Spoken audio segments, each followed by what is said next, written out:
नमस्कार, आप देख रहे हैं न्यूज 8।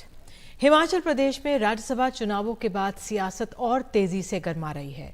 आज एक तरफ बजट सत्र जो था ध्वनिमत से पास हुआ और विधानसभा को अनिश्चितकाल के लिए स्थगित कर दिया गया।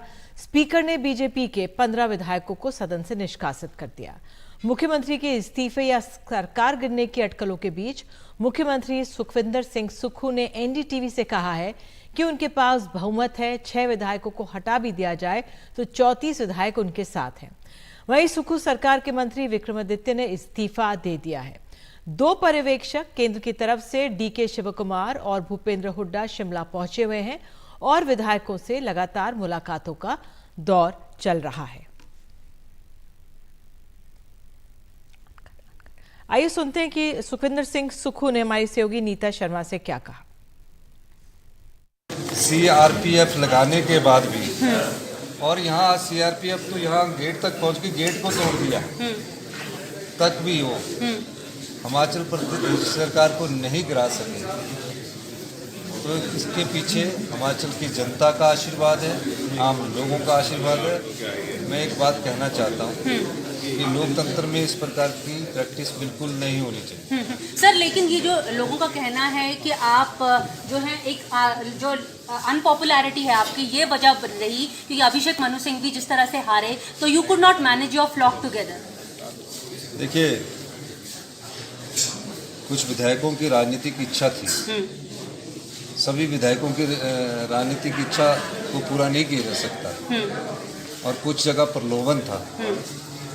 उसमें से एक एमएलए ने तो बड़े दुखी मन से कहा कि मुझसे गलती हो गई और मैं ये कह सकता हूँ कि हमारा जो कांग्रेस पार्टी का फ्लॉक है वो अभी इकट्ठा है, इसमें कोई दो राय नहीं। कांग्रेस की 5 साल सरकार चलेगी।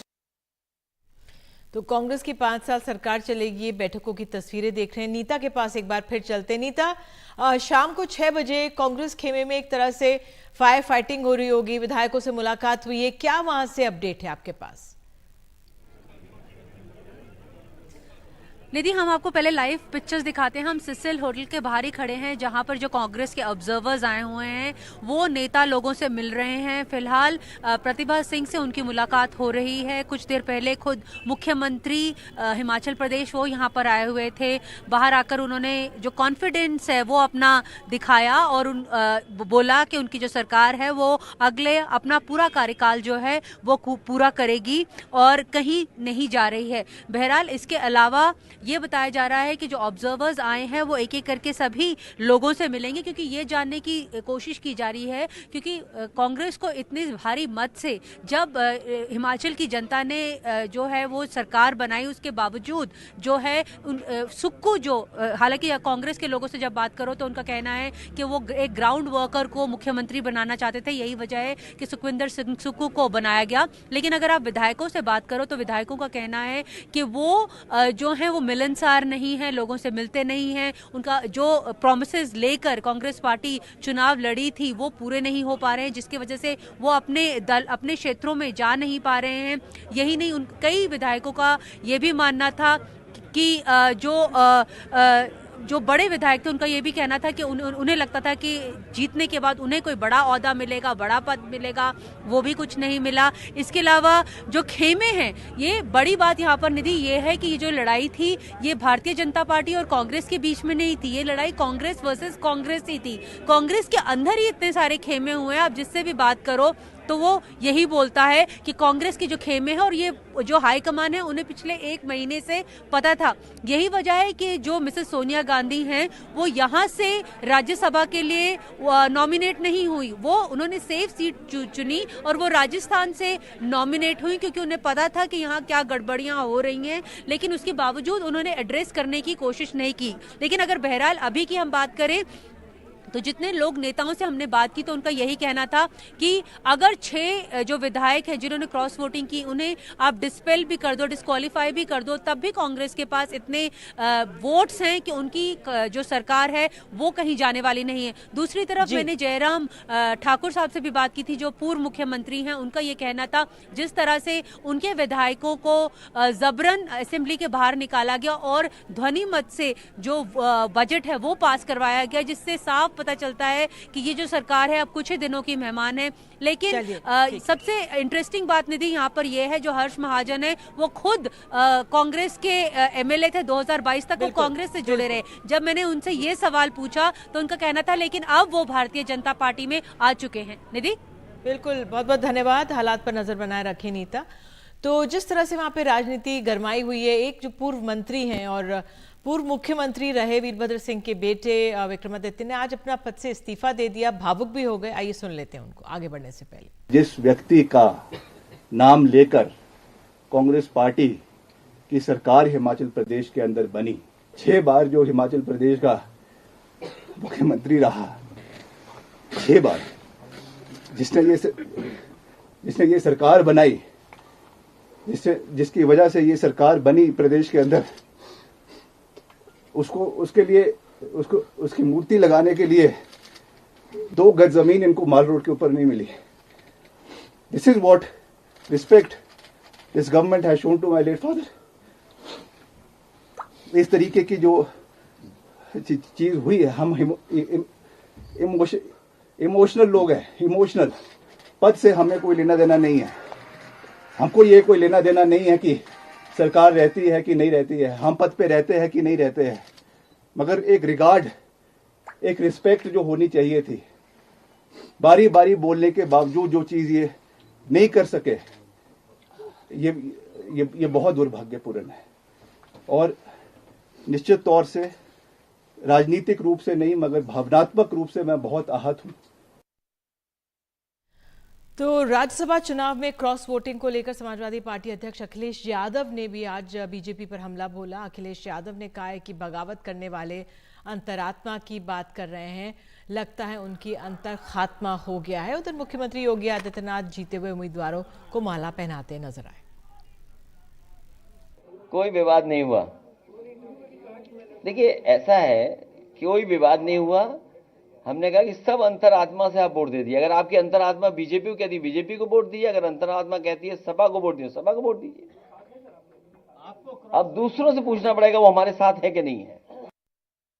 और भले बिहार में राज्यसभा की 6 सीटों के लिए निर्विरोध चुनाव हो गया, लेकिन पाला बदल हुआ है। विपक्षी महागठबंधन इसे बीजेपी का ऑपरेशन कमल बता रहा है। कांग्रेस के 2 और राष्ट्रीय जनता दल के 1 विधायक अब बीजेपी में शामिल हुए हैं।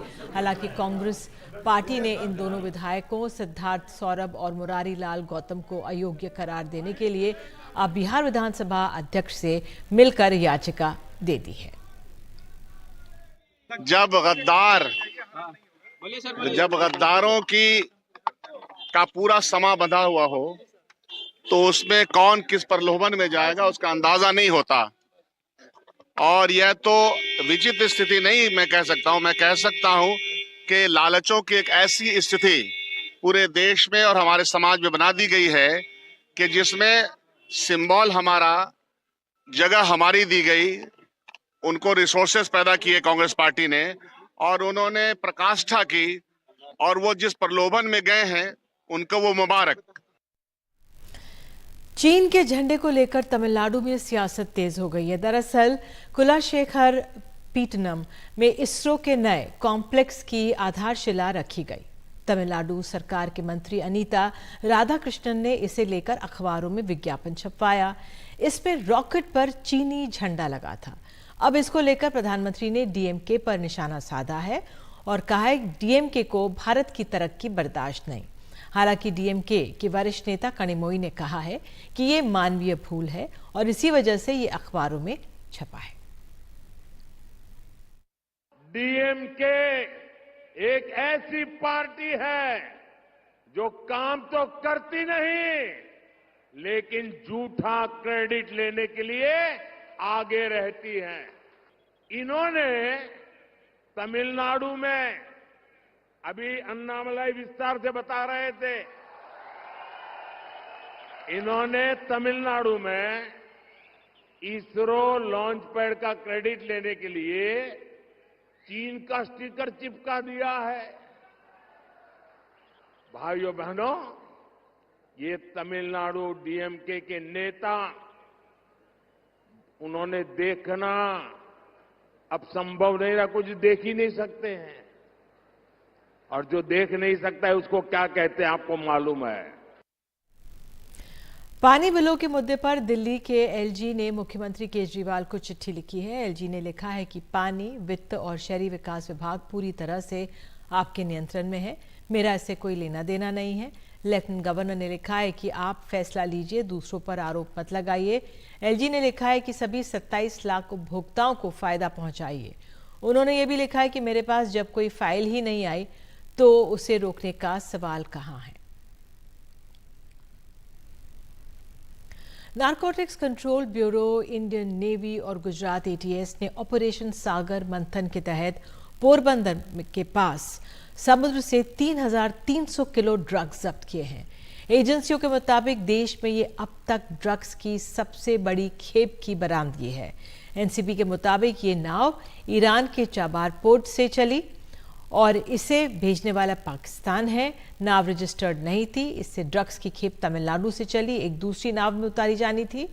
जो आरोपी पकड़े गए हैं वो पाकिस्तान और ईरान से हैं।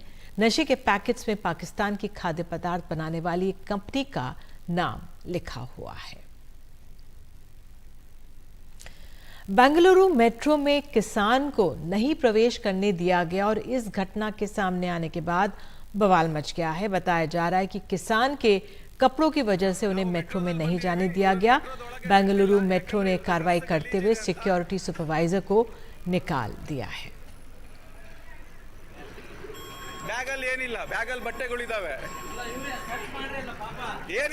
उधर किसानों और सरकार के बीच क्या फिर जल्द बातचीत होगी, इस सवाल के जवाब में कृषि मंत्री ने कहा है कि तुरंत कोई बातचीत नहीं होगी, हम समाधान निकालेंगे। किसान फसलों की एमएसपी और बाकी मांगों को लेकर लंबे समय से प्रदर्शन कर रहे हैं। सरकार और किसानों के बीच कई दौर की बातचीत पहले हो चुकी है।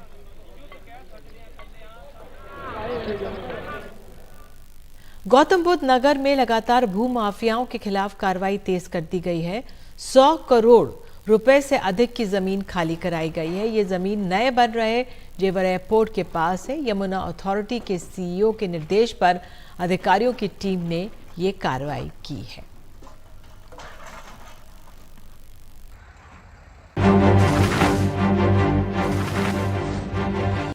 बीसीसीआई ने 2023-24 के लिए खिलाड़ियों का ग्रेड तय किया है।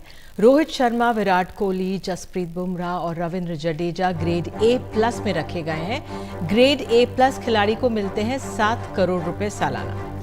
ग्रेड A में आर अश्विन, मोहम्मद शमी, मोहम्मद सिराज, केएल राहुल, शुभमन गिल और हार्दिक पांड्या हैं। ग्रेड A खिलाड़ी को 5 करोड़ रुपए मिलते हैं सालाना। ग्रेड B में सूर्य कुमार यादव, ऋषभ पंत, कुलदीप यादव, अक्षर पटेल और यशस्वी जायसवाल हैं। ग्रेड B खिलाड़ी को 3 करोड़ रुपए मिलते हैं। ग्रेड C की बात करें तो रिंकू सिंह, ऋतुराज गायकवाड़ और शार्दुल ठाकुर समेत 15 खिलाड़ी हैं। ग्रेड C खिलाड़ी को 1 करोड़ रुपए मिलते हैं सालाना। श्रेयस अय्यर और ईशान किशन को किसी ग्रेड में जगह नहीं मिली है। और इसी के साथ न्यूज़ 8 में इतना ही, लेकिन खबरों का सिलसिला एनडीटीवी इंडिया पर जारी रहेगा। नमस्कार।